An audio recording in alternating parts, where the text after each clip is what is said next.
जादुई टोकरी की कहानी। रमेश नाम का एक कम उम्र का बालक अपने परिवार और दादा दादी के साथ एक छोटी सी पहाड़ी से सटे एक छोटे से गांव में रहता था। गांव का नाम नौबतपुर बाजार था। रमेश बचपन से ही काफी शरारती स्वभाव का एक बिगड़ैल बच्चा था और वह तरह तरह के बच्चों वाली नादान सी हरकतें किया करता था। उसके हरकतों से हमेशा कोई न कोई छोटी बड़ी आफत आ जाया करती थी। नौबतपुर बाजार से कुछ ही दूरी पर अवस्थित एक छोटा सा घना जंगल था। एक दिन की बात है, रमेश उस जंगल में घूमने के लिए गया हुआ था। वह उस जंगल में इधर उधर बस यूं ही घूम रहा था। तभी एक जगह जंगल के रास्ते में जमीन पर पड़ा हुआ बांस की बनी हुई एक साधारण सी टोकरी को उसने देखा। वास्तव में बांस की वह टोकरी एक साधारण टोकरी न होकर एक जादुई किस्म की टोकरी थी। उस टोकरी को वह अब अपने दोनों पांव से ठोकर मार मार कर गेंद की तरह खेलने लग गया था। वह टोकरी काफी अलग तरह की भी लग रही थी। रमेश को भी वह टोकरी कुछ अजीब तरह की ही लगी थी।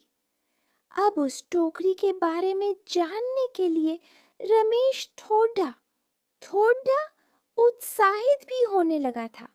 अब उसने उस टोकरी पर अपना पैर रखकर उस टोकरी पर चढ़ने का सोचा, परंतु जैसे ही वह उस टोकरी पर अपना पैर रखकर चढ़ा, तो वह टोकरी रमेश को लेकर तेजी से काफी ऊपर ऊंचे आसमान में उड़ गई और उड़ते उड़ते बहुत दूर बादलों के एकदम पार लेकर चली गई।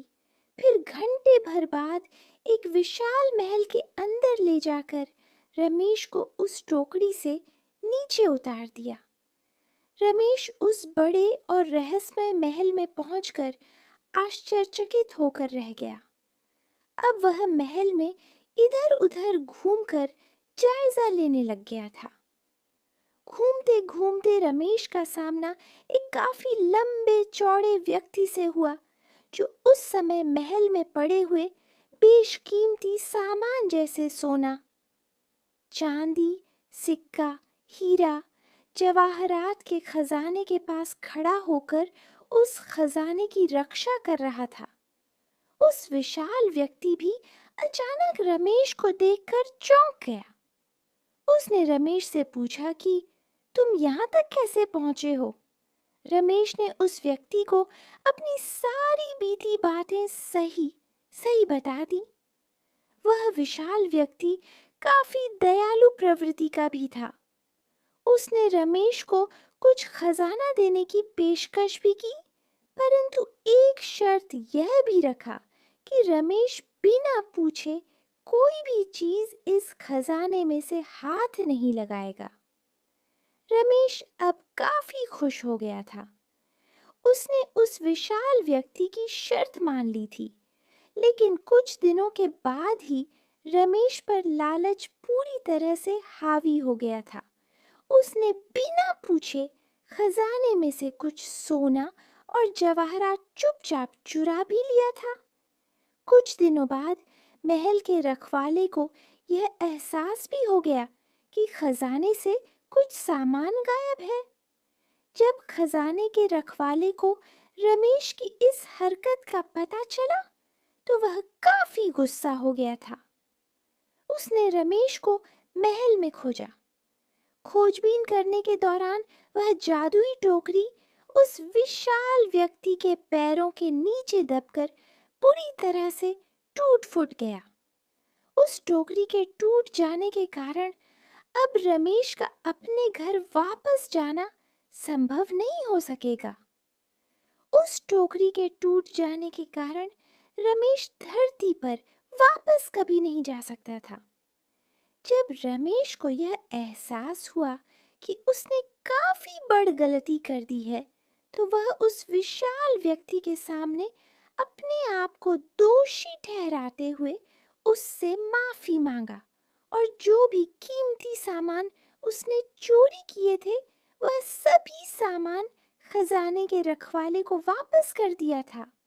उसने यह वादा भी किया कि अब वह कभी भी बिना पूछे कोई सामान नहीं उठाएगा और चोरी कभी नहीं करेगा। उस घटना के बाद रमेश अब एक बदला हुआ इंसान बन गया था। अब वह अपनी ईमानदारी और सत्यनिष्ठा के साथ उस महल में रह रहा था और खजाने की देखभाल भी कर रहा था। रमेश ने यह सीखा कि लालच कभी नहीं करना चाहिए। लालच इंसान को कहीं का नहीं छोड़ता है।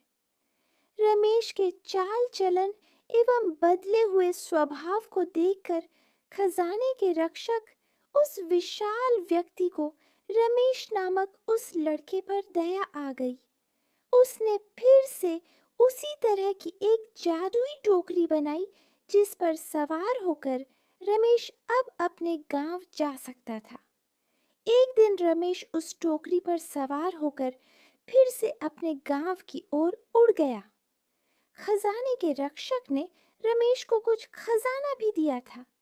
रमेश अपने गांव आकर उस खजाने में से कुछ हीरे जवाहरात अपने गांव वालों के बीच भी बांट दिए थे। इस कहानी से हमें यह सीखने को मिलता है कि ईमानदारी और सत्यनिष्ठा का साथ कभी नहीं छोड़ना चाहिए। लालच हमें क्षणिक रूप से सुख दे सकता है, परंतु अंततः यह हमें विनाश की ओर ही ले जाता है।